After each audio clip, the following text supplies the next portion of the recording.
Okay, it looks like we are kind of sort of there. Instagram, as usual, is being a bit, there we go. Awesome. I think I've got it now. Let's see. Yes. Okay. Oh my gosh, guys, I had 18 minutes and then I had -2 minutes. Oops. So, yeah. I had 18 minutes, so I was like, okay, I have 18 minutes. I'm going to do some stuff that needs to get done, right? And then all of a sudden, it was past time to start, and I hadn't started yet. So, sometimes time gets away from me.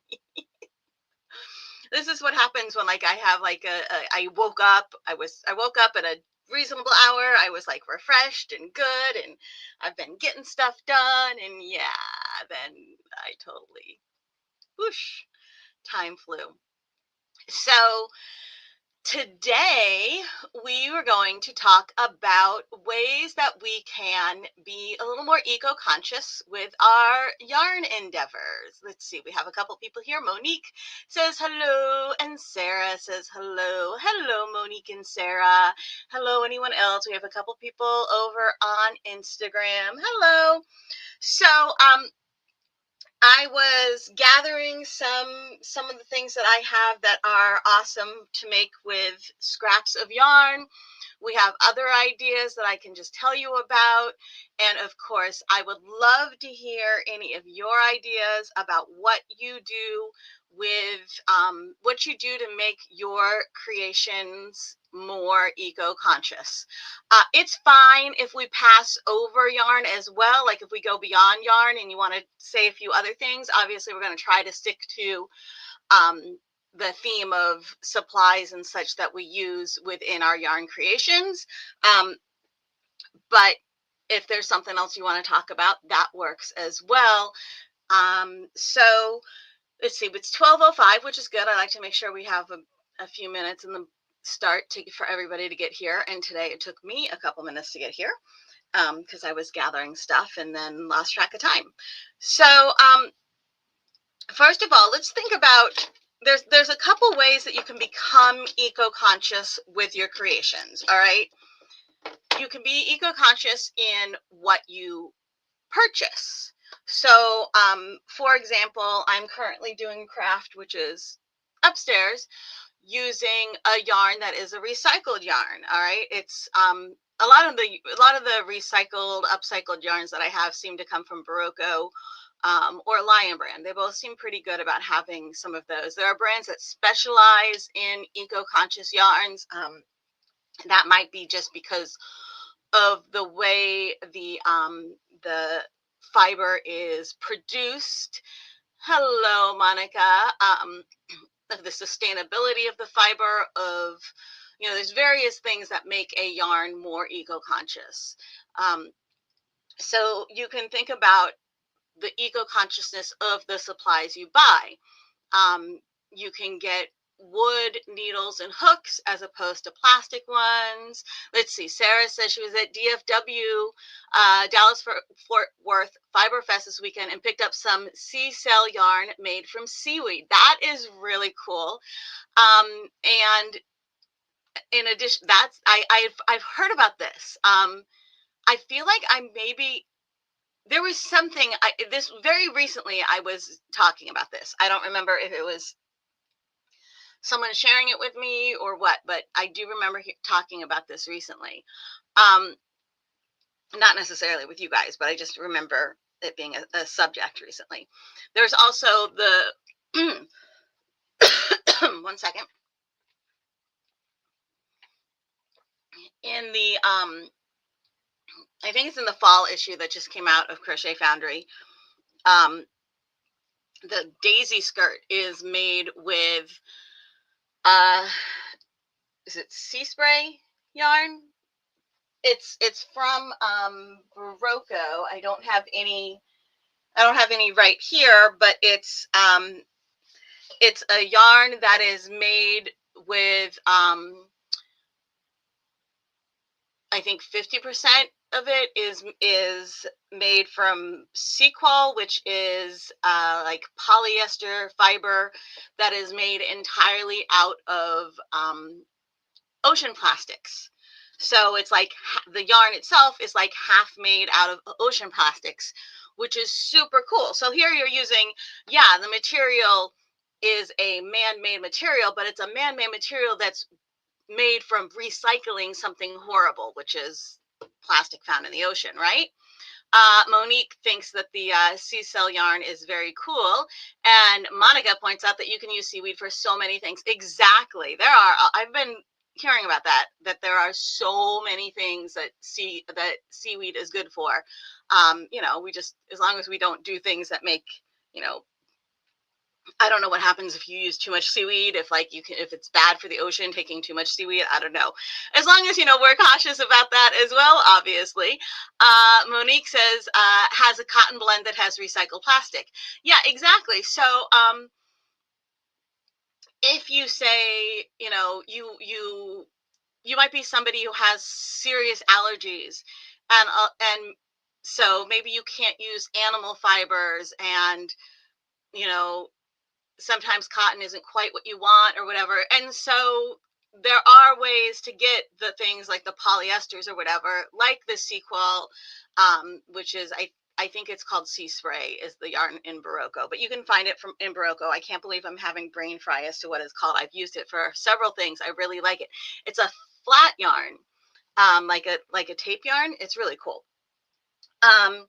So yeah, so you can think about the eco-consciousness of the supplies you buy. Like I said, with your supplies, you can buy, you know, wood hooks and wood needles.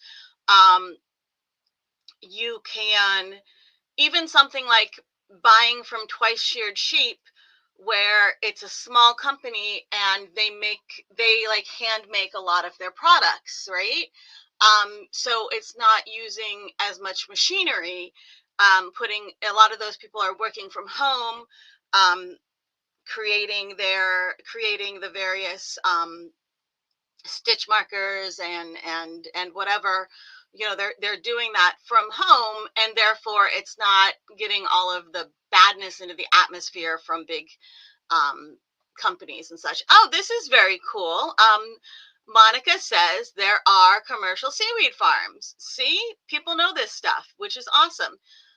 Sea spun. I knew sea spray was wrong. Barocco's sea spun is 50-50 cotton and sequel polyester blend. So it's 50% cotton and 50% the sequel is the fiber I was talking about. That sequel polyester blend is made from ocean plastics. So that is that's a really, I really like that yarn. It's ridiculously soft. It was actually also used in an earlier issue as well. I feel like Nana used it for something. Oh, I think it was the On and Poppin' crop top, maybe from March or April. I'm not sure, but yeah, I know we've used it at least twice in Crochet Foundry. So in addition to paying attention to where you're buying from, what the materials of your supplies are, you know, all of that sort of stuff, there's also a lot of waste that you make when you create things. And very good point, Monica. Furrows, plants, trees, when you buy their wooden hooks, they're very much paying attention to that eco-consciousness, right? First of all, a wooden hook, it doesn't create as much bad stuff in the environment as doing, you know, some of the other kinds of things would do. But they also, in addition to the wood being a nice sustainable thing, they're planting trees when you buy their hooks, which is awesome.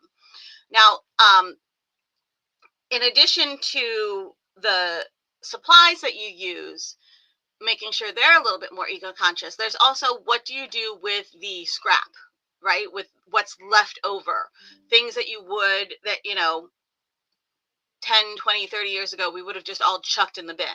Okay. The scraps of your yarn, the, you know, little half balls of yarn, the cut off ends, okay? Like I have this bag, I grabbed it, here it is. Okay, this bag is mostly the cut ends of my yarn. When I am knitting, crocheting, and I have the little ends I cut off, I toss them in here. If I have, this is actually some of that sea spun yarn.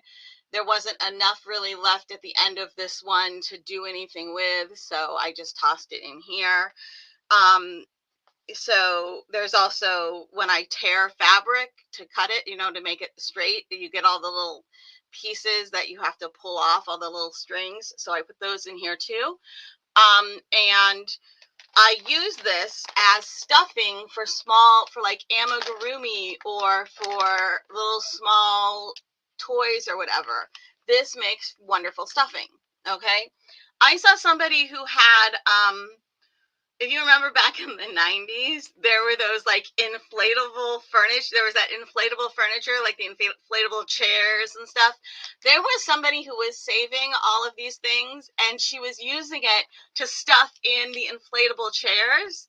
And so eventually it would be one big, the chair would be, instead of being inflated, it was going to be stuffed with all the yarn. And because it was a clear one, you could get them in different colors, but it was a clear one, you could see all the yarn inside of it, which I think is freaking brilliant, but obviously it's going to take a very long time. Works even better if you have like a whole like yarn group of people who are collecting their yarn scraps and giving them to you.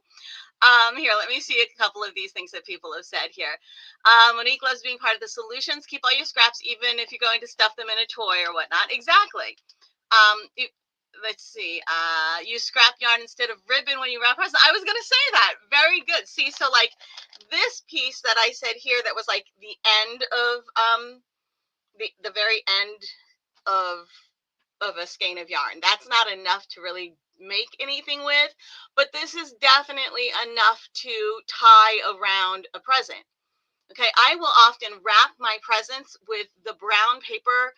They don't do like, most places don't do like packing peanuts or even the little plastic airbags anymore. Most places, when they're packing and sending you stuff, use that brown paper, and it's, you know, they'll crumple it up a little bit. You can iron paper. Okay, so I will put, I will iron the paper flat. Okay, and then what I do is I'll start with like a paper towel roll, and I'll just roll the paper around it, the packing paper around it, because the packing paper is usually about the width of a paper towel, right? So I'll roll the packing paper around a paper towel, roll a dowel. Don't roll it around anything if you're able to just start a roll, right? And I just keep rolling it, and then if I need to wrap a present, I'll use that. But like I said, you can iron it. Another thing I'll do with it sometimes is I'll crumple it, uncrumple it, crumple it, uncrumple it like 2 or 3 or 4 times, and then iron it, and it gets this really cool, like this really cool, you know, wrinkled pattern, so that if there was just a couple wrinkles in it, even after you ironed it and you thought it just didn't look good, if you purposefully put a bunch of wrinkles in it and then iron it flat, and those wrinkles all kind of stay there, but it's still reasonably flat, then it's done with a purpose and it looks cool, right? So I wrap my presents with that, and then tie scrap yarn around it, just like Monica says. And Monica is also another one that likes to use scrap yarns to stuff amigurumi. So this is awesome for that. And I happen to have it in, like, I had received some yarn. I don't buy these plastic clear bags, but sometimes when I get yarn, or maybe a kit, this was probably a kit, it comes in these, I keep these. Okay, so this one zips shut, which is perfect because this is like my travel one. Okay, what I'll probably do is actually I have a bunch of stuff I need to stuff, so I'll probably do that. But if it starts to get too full, I'll move it into a larger container that just stays at home. And then this is still the one that I use, that I might bring it upstairs or downstairs, wherever I am. If I'm crafting on the go, I'll bring it with me, which is why I like the fact that this zips shut. Okay, because I'm very good at knocking it over. So there's a great thing to do with some of that smaller pieces of scrap yarns. Monique says her mom always used packing paper for presents and using things from nature to add to it, and recycled ribbon. Ribbon is sacred in my family. uh, oh, and I iron it before gifting. Yes. So yeah, and that's another thing. Things from nature. So you can take, let's see, Monica, use scrap yarns and vases to display pretty pretend plants. It looks really cool. Yes. So if you have a clear vase, you can fill it with the scrap yarn and then put the fake flowers or whatever in there instead of water, or instead of those, like, glass beads or whatever that people will sometimes put in the fake plants or whatever. So I think that's a really lovely idea, Monica. I love that. I know somebody I have one of those glass heads for displaying hats and stuff that I use when I take photos of some of my hats. And I know somebody who just filled it up with little balls of yarn, but you could also fill it up with scraps of yarn as well, right? I leave mine as it is because it's great for the photo prop, for displaying hats on, and it doesn't detract from the rest of the thing. Um, but yeah, I mean, I keep thinking I should get another one and then stuff one of them and then choose which one I want to use for each one. Monique thinks that sounds very pretty, and so do I.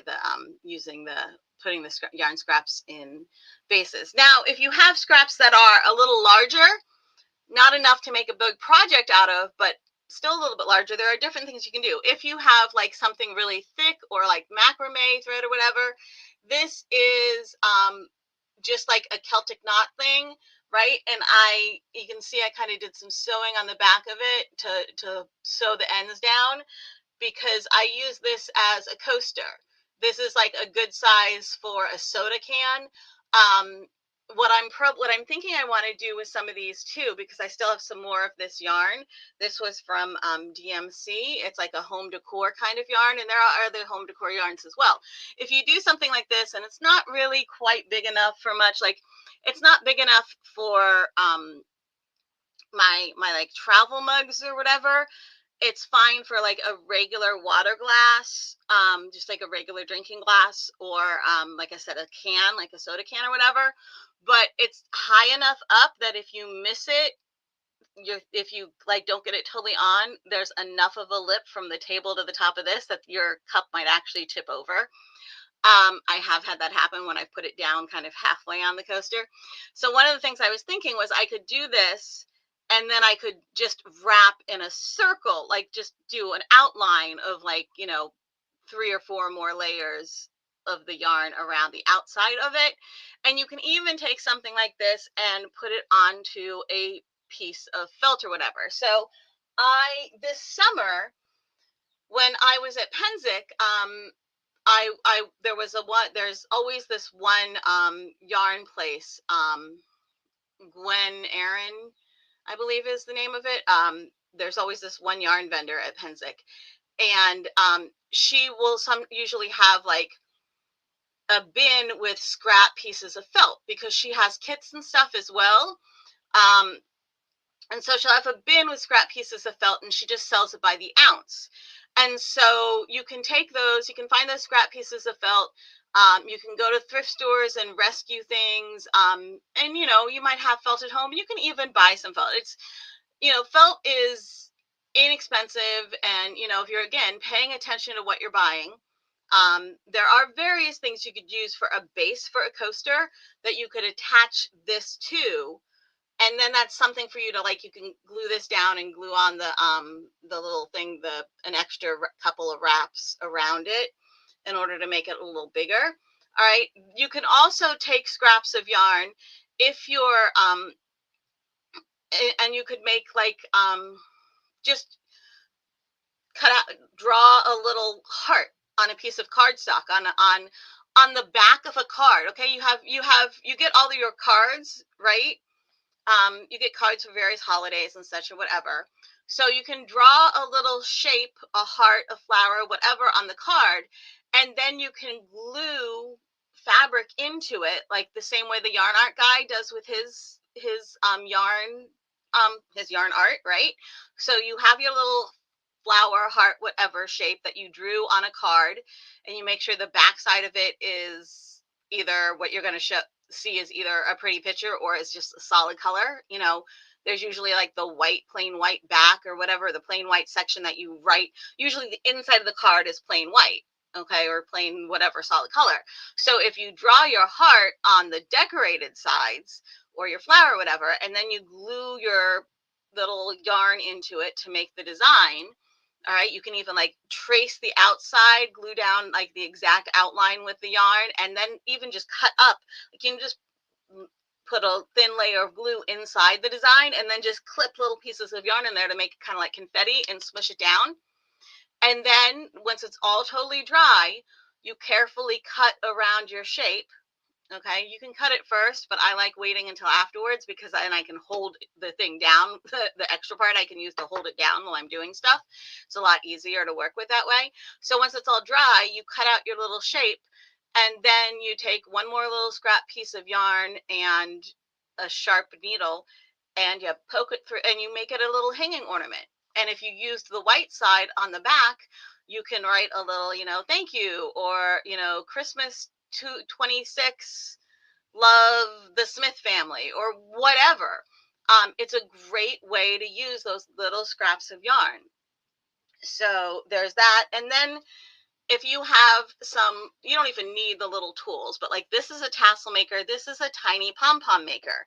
Okay, so when you have just a small amount of yarn left, you can make a tassel that you might want to hang on something you have, or just make a pair of earrings out of them, right? You can make a tiny pom-pom. I think we had Ashley here, Ashley Parker, what, 2 or 3 weeks ago? It was like 2 weeks ago, maybe 3, I don't remember. And she had earrings that had little pom-poms, little yarn pom-poms on them, hanging off of them. And she said she has a bunch of them in different colors because when she has just a little bit of yarn left, she'll make some tiny pom-poms and turn them into earrings. Okay, you don't necessarily need the little pom-pom maker, but I do love the Clover pom-pom maker and the Clover tassel maker.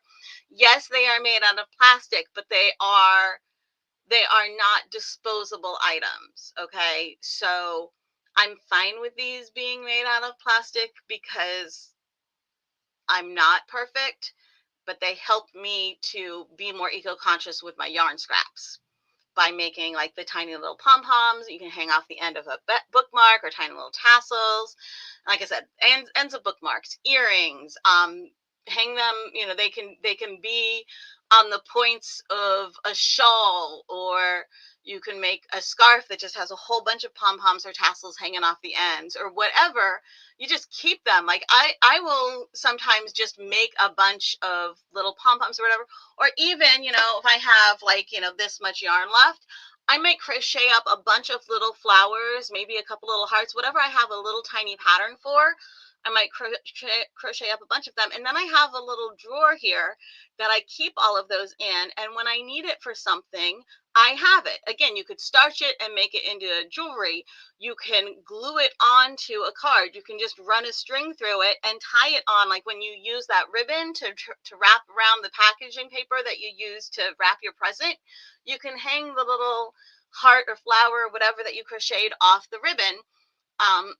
And if you do it in a thoughtful way, you can, like, you know, put a little note, this is also an ornament, you know, so that people will go ahead and reuse it and not just throw it away, or just like have it sitting on a counter where it gets moved around every time they're like, it doesn't go there.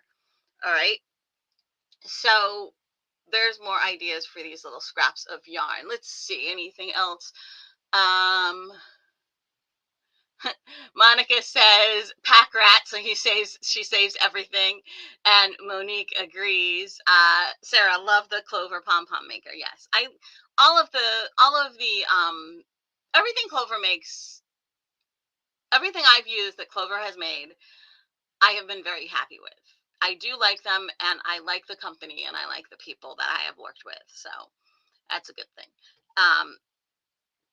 Okay, so there's those things. Let's see. Oh, here I have a little, I have some, this was embroidery thread that I have scraps of, and I was playing around with making a Dorset button. Okay, so I had these, someone had destashed, and this is another thing, like you might have things like this is a plastic ring inside. Okay, I didn't like go out and buy a whole bunch of little plastic rings. I get things destashed to me all the time. If somebody passes away, somebody's grandmother passed away and she was very like, she did lots of sewing or embroidery or whatever, people will just be like, here is all of her sewing, embroidery, whatever supplies. Can I just give it all to you and you can keep what you want and you'll know what to do with the rest? Totally. I will always take that. I'm happy to do that because I know that I will find a good home for it. And a lot of when somebody passes away who sewed or did yarn creations or embroideries or anything like that, it can be very overwhelming to the people who are left if they are not a part of that hobby, right? So I'm always happy to be like, okay, just give it all to me. I'll keep what I can use, and what I can't use, I will find a good home for so it's not adding to the landfill. All right. So I have a bunch of these little plastic rings that came from somebody destashing stuff to me. And then I have so much embroidery floss and stuff. So I was like, I should learn how to make Dorset buttons. Okay. So that was me playing around with learning how to make Dorset buttons.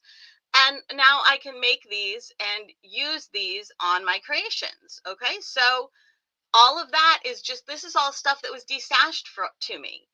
So even though, yes, it may not have necessarily been great for the environment in its original creation, the fact that we're now not letting it go into a landfill, we're doing something with it, we're upcycling, right? So that is awesome for that. Grandmother used the little white rings in her crochet. Yeah, with her crochet lace. And that probably is what this was, because I feel like the little white plastic crochet rings, it wasn't little white plastic circles here that I'm using inside of these Dorset buttons. I feel like when I got stashed to me, it was with like a bunch of like crochet thread and embroidery thread and stuff. And so it wasn't like for curtains. A lot of times those little plastic rings are for like curtain making or something. So this might have been somebody was doing like the crochet lace around it. You can use these, you can crochet little flowers around them. Okay. I have here this bag. Okay. So I made this purse, and these are crochet squares. It might be hard to tell, but they're just double crochet squares. So from the center out, made like a granny square, but without the chain spaces, just with double crochets. And what I did was I took the scraps of the fabric from Kyla's prom outfit and cut them into strips. So not like the extra fabric, if I have like a yard or two extra of some of the fabric, not that, the actual scraps. I didn't throw any, when I was cutting everything out, I didn't throw away any of the fabric, the offcuts.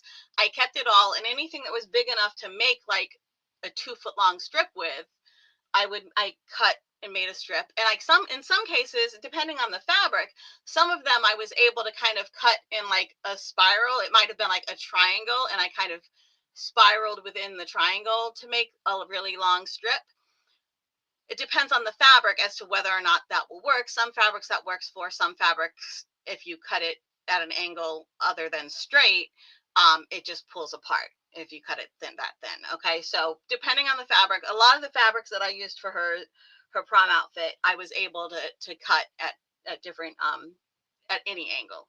So I did that with her prom fabric, and just I tossed them all into a bag as I was making the strips, and then I kind of mixed it up, and I would just pull them out randomly and started tying them together and rolled it up into a ball. And then I crocheted all of these little squares. Okay, it's 4 in the front, 4 in the back, 2 on each side, and 2 on the bottom. Sewed them all together, and then I used I used plastic canvas that I had. Okay, that might not be great, but I had it. And then a zipper that I had, and the lining is the same as the lining of her prom outfit, so that was a bigger scrap piece. And this is the red from her prom outfit. So this is all made with scraps of fabric from her prom outfit, and then some red yarn to do the stitching here. Okay, and I had some silver thread, which I did actually use the silver thread in her prom outfit. And then the strap, now I just have a bunch of these little pieces, the hardware for purse straps and stuff. This strap is soda bottle tabs, okay? Soda tabs. So that's another great way to be eco-conscious with your crochet, is the various soda tab crochet things that you can make. So this strap is soda tabs and soda can tabs and crochet thread. So that this bag, the only things that were really bought new are the only things that were new and weren't really being upcycled is the hardware here and the plastic canvas. Um, and then the little bit of yarn. But a lot of those little bits of yarn, all of the yarn I used on here was leftover yarn from previous projects, okay? So the yarn was left over from previous projects. The fabric was left over from Kyla's prom dress. The zipper was in my stash of zippers. Again, when people destash things to me, that's one of the things they often destash to me is zippers. Okay, so I used all of that destashing stuff, and the only thing that was brand new and not like a destash was the hardware and the plastic canvas. Okay, they happened to be in my stash, but they weren't necessarily left over from things. They were things I just like to keep on stock. So that's what I made this bag for. I'm going to put this bag on Etsy. Okay, and I'll probably put it on Etsy for like $160. Is what I'm thinking, and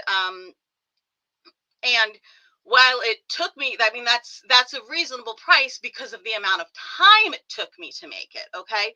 But I didn't have to buy any of the supplies. It was all stuff that was already here that was either upcycled or a couple items from my stash, from my stock that I just like to keep on hand. So, 160 might actually be a little low considering how long it took me, but still, it was fun. Grandmother used those white rings. Oh, we got that one already. And Sarah says it's really cute. Thank you. So let's see. Oh, there's the other thing. So those little samples that I had made for Crochet Foundry for the fall issue, where we had the appliques, all those appliques, right? So I have all the little applique samples. And again, when I bought that felt from Glen Aaron or Glen Aaron, I think, yarn at Penzic, I used that scrap felt and I sewed these onto them, because now what I'm going to do is I still have to finish making that little purse, but I'm going to put a little magnet on the purse and little magnets on the back of these so you can trade off which applique you want. Okay, you could do Velcro, you could do magnets, you could just put pin backs on these. Okay, and who knows, maybe I'll do Velcro or pin backs instead of magnets. We'll see, whatever I feel like once I finish the bag. So that way you can I can change out the applique for whichever one I want when I'm using the bag. But if you can do, again, this is, you have these little appliques, put the scrap felt on the back of it, and if it's big enough, you can make a coaster. Like this was originally a coaster pattern with a thicker yarn. It's a little small for a coaster with this size, but it was originally written as a bunting or coaster. So this size, you could still make bunting with it. But, and with the bunting, if you want it to be more sturdy, you can still put the felting on the back, but it works as a coaster with the felting on the back if you have a bigger one. Like I said, put a pin back on it. It's a pin. If you make a really small one, you can starch them and make, earrings, jewelry, whatever, little barrette. Heck, at this size, with the felt backs, you could stick these on little hair barrettes, okay?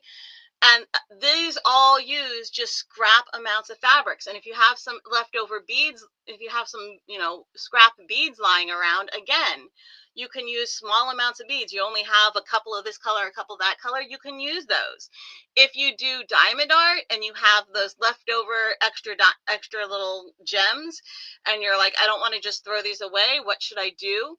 Well, if you put this on the, the little felt backing, you could fill in those little felt areas, and you could like fill that in with like a little blue beads or some blue gems, or you could stick the gems onto the applique itself. Obviously, you want to figure out what the right adhesive is for that stuff, because I don't know everything.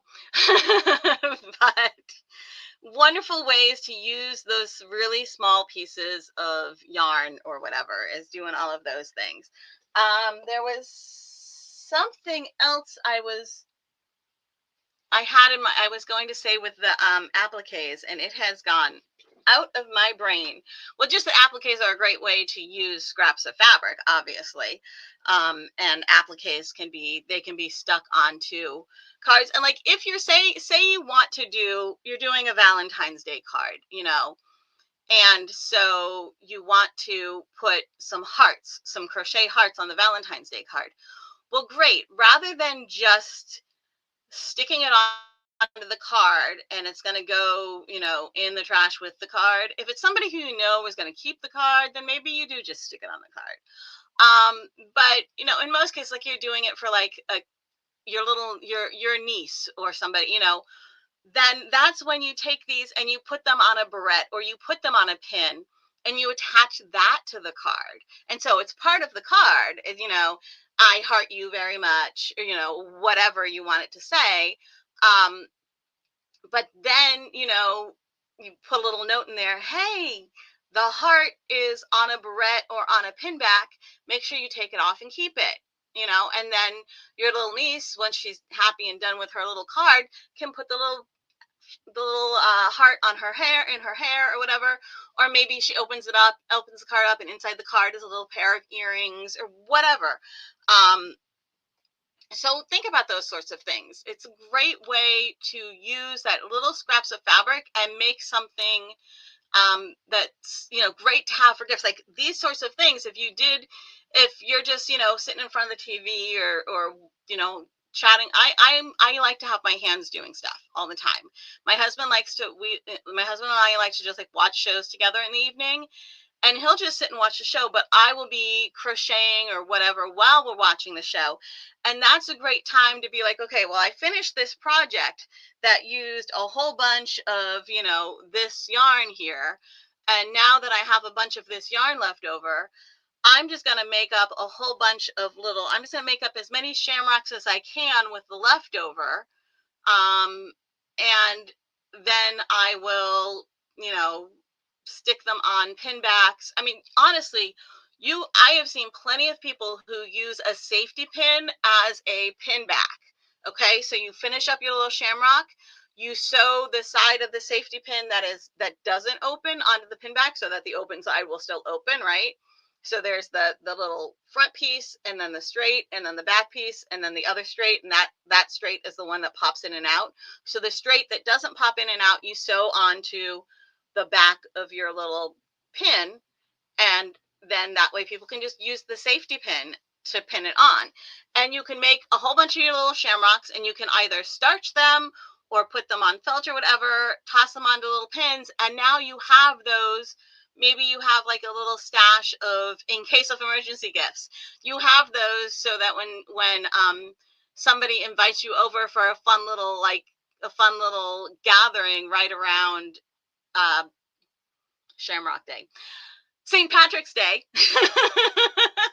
maybe you bring little gifts for everybody and everybody gets a little shamrock pin or whatever, or maybe you just make sure you're wearing a shamrock pin so nobody tries to pinch you. People don't really do that so much anymore because people have realized that, people have personal space, but oh my God, I used to just freaking tie a green ribbon onto my wrist on St. Patrick's Day and just be like, if you touch me, I'll punch you.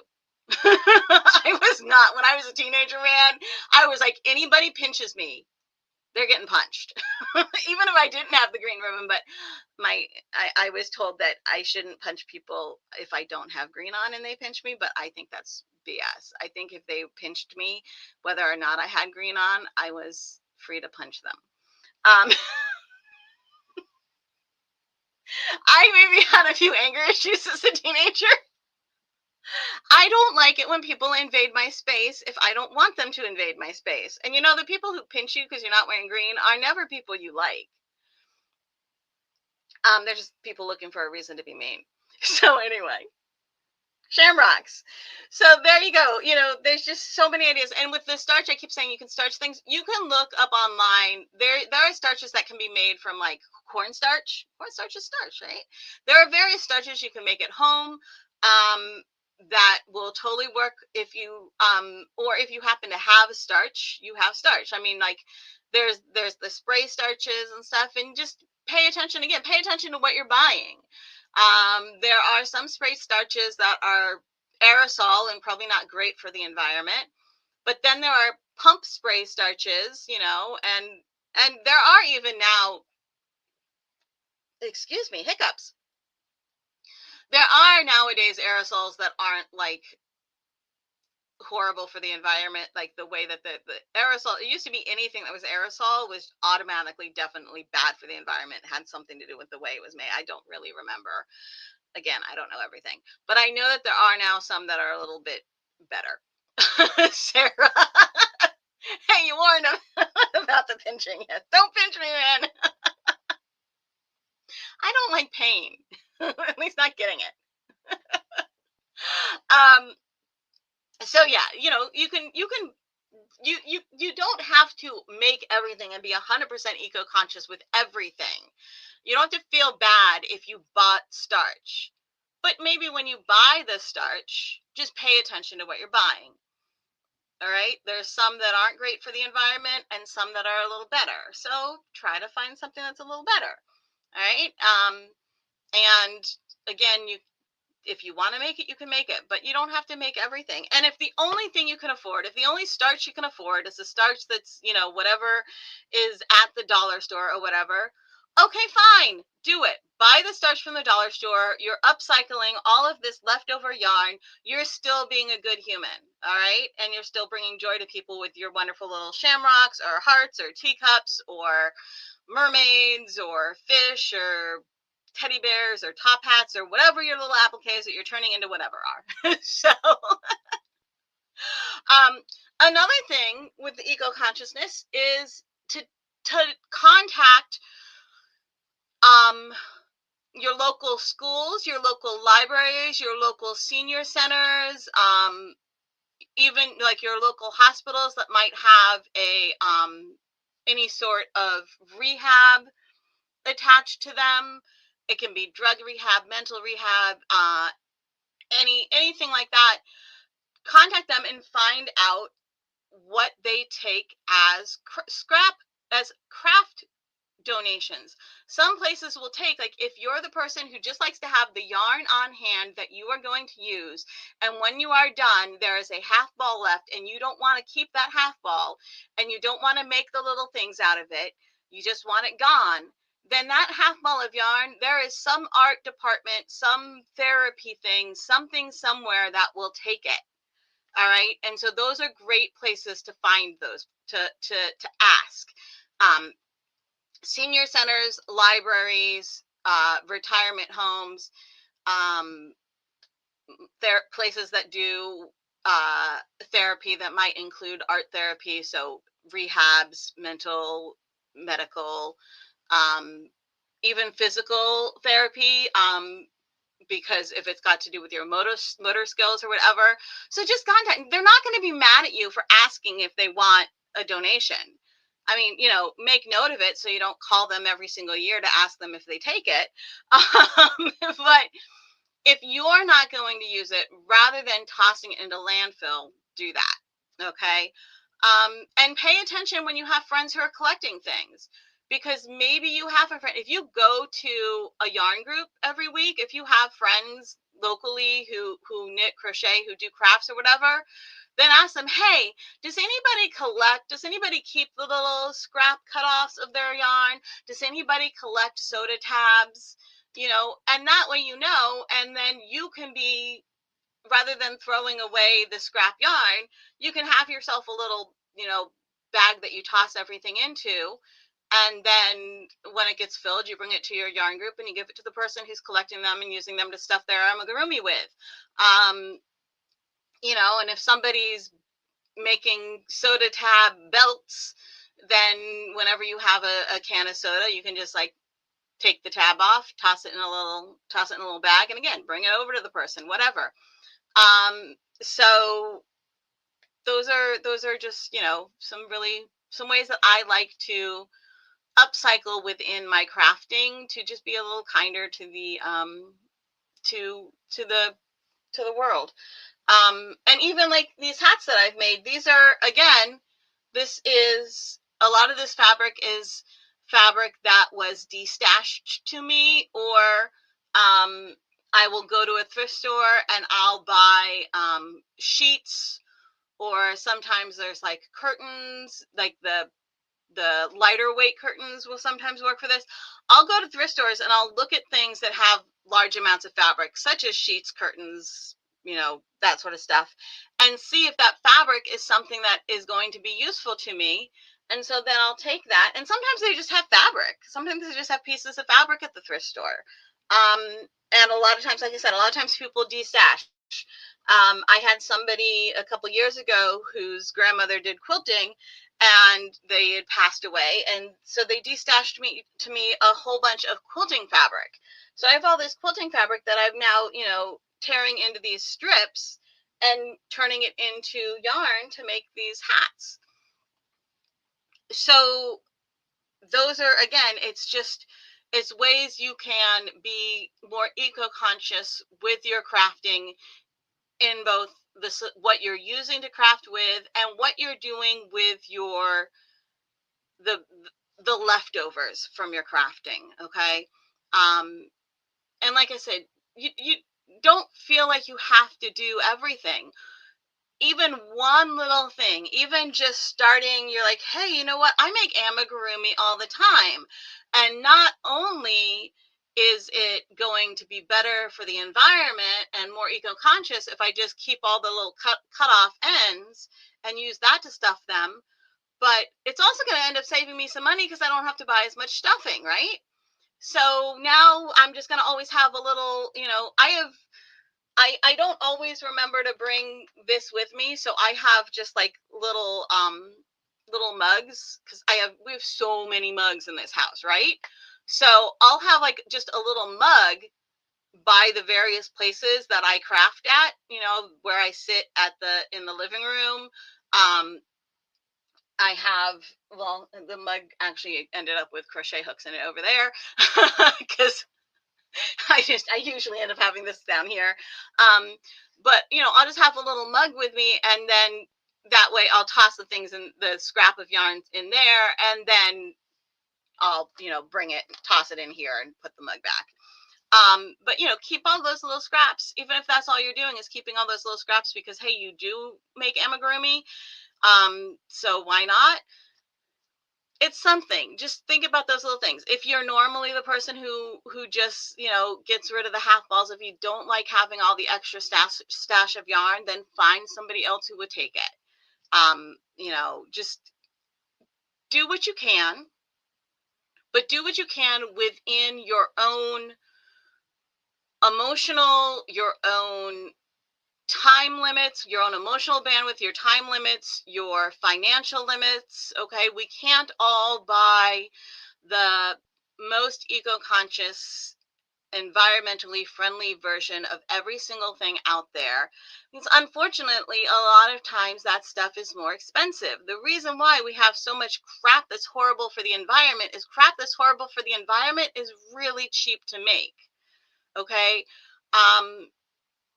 And as much as we may want to buy the stuff that is the absolute best for the environment, we can't always afford it. So do what you can within whatever your own life allows you to do, and feel good about that. All right. Just because somebody else does more, or just because that you're buying this thing that costs $1, and isn't great for the environment, when you could buy a $5 version that is, but that's out of your budget, just because there's something better, you don't have to feel bad about not doing it, because you do what you can. And that's the most that anybody can ask for you, is to do what you can. If you think about it, there's at least one little thing that there's probably at least one little thing that you can change to just be a little nicer to the environment with your creating and your crafting. And I have found, like I said, a lot of these things also end up being nicer to your wallet as well.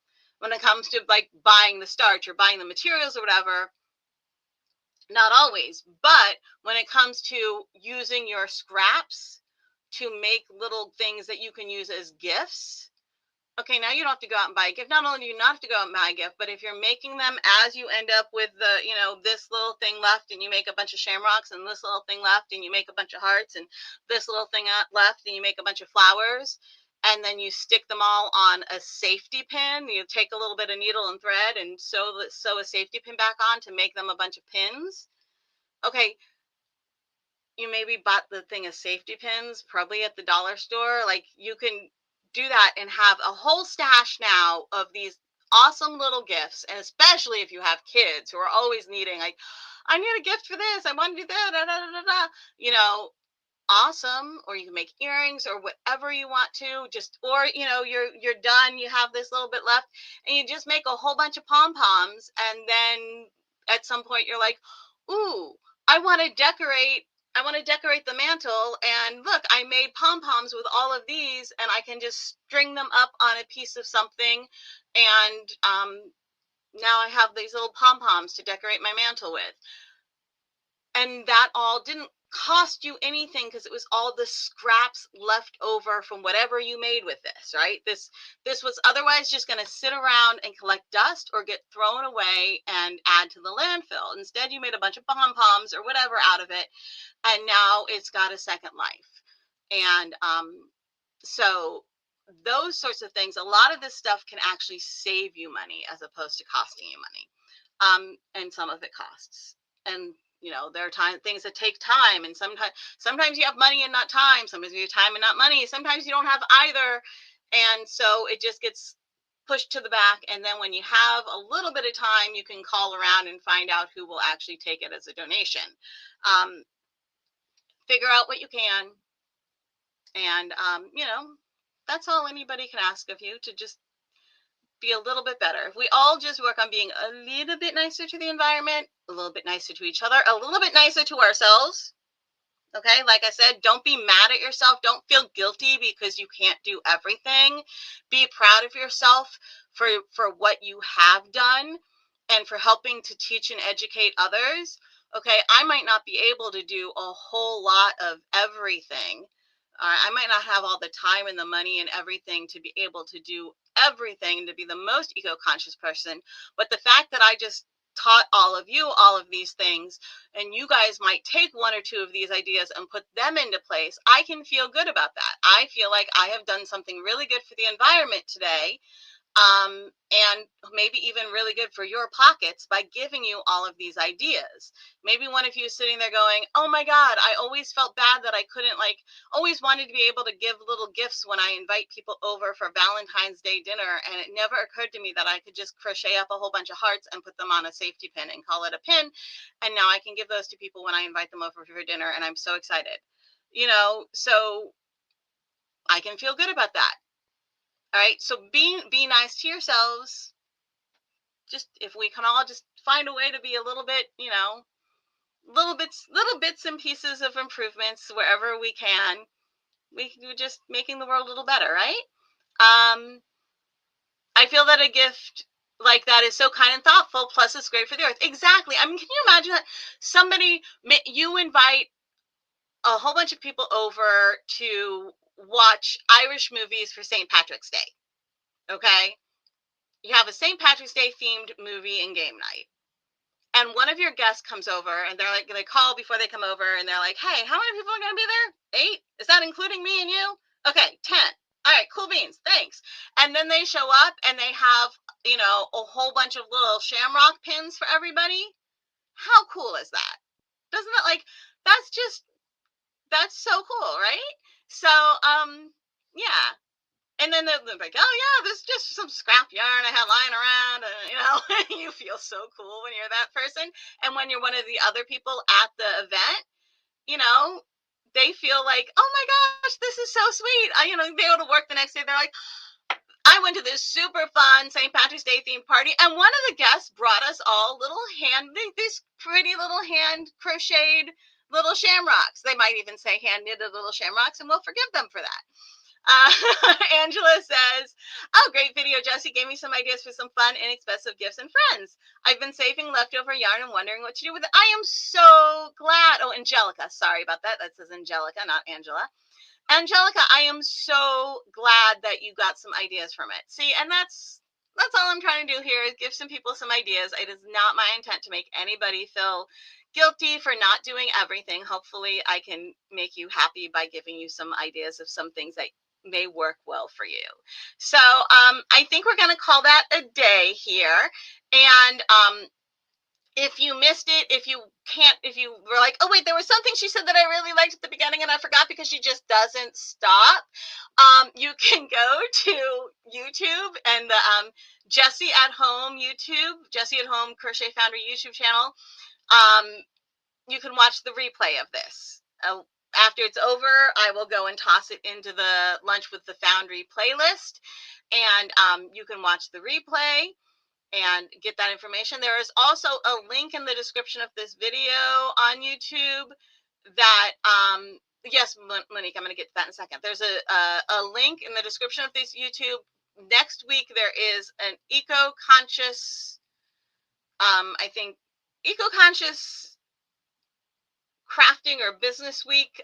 It's geared towards people who have creative businesses and how they can run those businesses in a little more eco-conscious way. But it's all for people who do creative businesses. So there's ideas for people who don't necessarily have the business, but just have do crafting or whatever. And you can join for free. If you join for free, then, you can watch each little class within 48 hours. You only have 48-hour access to each little class that happens throughout the week. Or you can pay and have longer term access and other stuff. So there's a link for that in the description of the video if you want to check that out. And then tonight we have our, Monique is correct, 6 p.m. Eastern Standard Time. So the Sit and Stitch is tonight from 6 to 8 Eastern. It is on Zoom. If you need to know if you need the link, then you can go to crochetfoundry.com. And under the little community tab, there's the events calendar. And on the events calendar, you find today, and there's the link. Okay. So hopefully I will see a bunch of you in 5 hours at the Sit and Stitch. Again, you go to crochetfoundry.com, and then in the main navigation menu, there's community, and under community is the events calendar. And you just go to the events calendar, go to today, and you will find the Sit and Stitch, the link for the Sit and Stitch tonight. All right, so hopefully I will see a bunch of you there, and have a wonderful evening. Thank you for joining, and I hope you got some really fun ideas on how to just be a little bit more eco-conscious with your crafting and all of that. See you later. Bye-bye.